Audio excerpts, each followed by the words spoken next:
ada apa dengan Irak?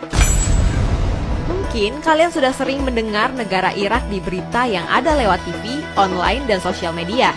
Namun, tahukah kalian bahwa ternyata negara Irak ada dalam Alkitab dan ternyata setelah negara Israel, negara Iraklah yang paling banyak disebut. Zaman dahulu belum ada penyebutan nama Irak, namun dengan nama-nama lain seperti Babilonia, Kasdim, Tanah Sinear, Mesopotamia, dan lain-lain. Tapi secara geografis menunjukkan bahwa lokasi tersebut adalah Irak di zaman modern. Apa saja fakta menarik tentang Irak? Yang pertama, Taman Eden berada di Irak. Secara geografis, Taman Eden dikelilingi oleh 4 sungai yakni Efrat dan Tigris. Saat ini, negara yang dikelilingi oleh 2 sungai tersebut adalah Mesopotamia alias Irak. Kejadian 2 ayat 10-14. Artinya bahwa Adam dan Hawa juga diciptakan di Irak. Wah, apakah sebenarnya warga negara Adam dan Hawa dari sisi geografis adalah orang Irak ya, Jesiers? Yang kedua, Mesopotamia yang sekarang Irak adalah tempat lahirnya peradaban. Jika kalian baca di Alkitab, peradaban maju salah satunya adalah di Mesopotamia, bahkan sampai ada kekaisaran. Daniel 1 ayat 1-2. Yang ketiga, Nuh membangun Bahtera di Irak. Yang keempat, Menara Babel berada di Irak. Disebutkan bahwa Menara Babel terletak di Tanah Sinear, yaitu Irak secara geografis. Kejadian 10 ayat 8-97, Kejadian 11 ayat 1-4. Jika kita melihat dari cerita ini, artinya kekacauan bahasa pertama kali terjadi di Irak dan dari sanalah tersebar segala suku bangsa di seluruh dunia. Luar biasa ya? Yang kelima, Abraham berasal dari Ur, yang ada di Irak Selatan. Secara lengkap berasal dari Ur Kasdim atau daerah orang-orang Kasdim. Kejadian 11 ayat 31, Kisah Para Rasul 7 ayat 2-4. Yang keenam, istri Ishak, Ribka, berasal dari Nahor yang ada di Irak. Bahkan Yakub juga bertemu Rahel di Irak saat dia bekerja dengan pamannya Laban di daerah Padan Aram, Mesopotamia. Yang ketujuh, Yunus berkhotbah di Niniwe yang berada di Irak. Niniwe adalah kota kuno yang disebut kota yang luar biasa agung dalam kitab Yunus. Kota ini terletak di tepian timur Sungai Tigris dan merupakan ibu kota kerajaan Assyria purba.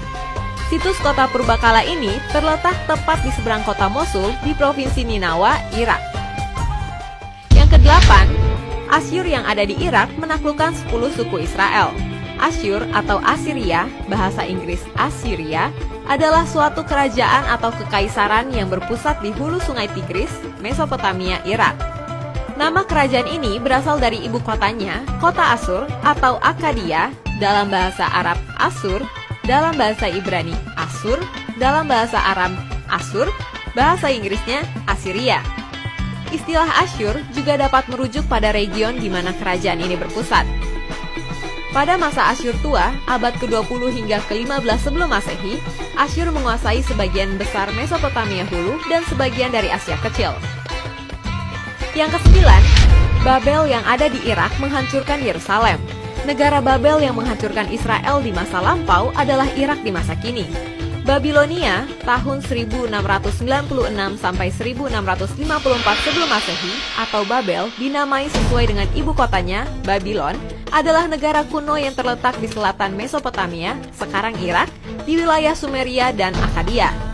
Babel pertama disebut dalam sebuah tablet dari masa pemerintahan Sargon dari Akkadia dari abad ke-23 sebelum Masehi. Tentu saja ini mengkonfirmasi bahwa Daniel berada di sarang singa di Irak.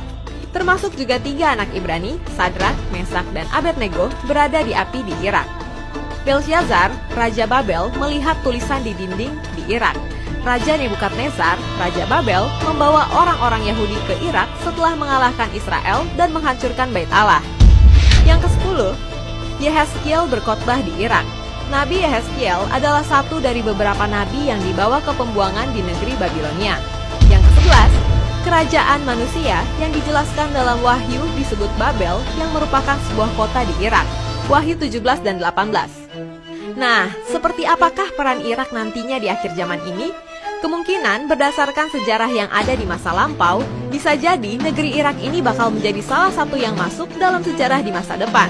Kita lihat saja bagaimana akhir dari kesudahan segala sesuatu.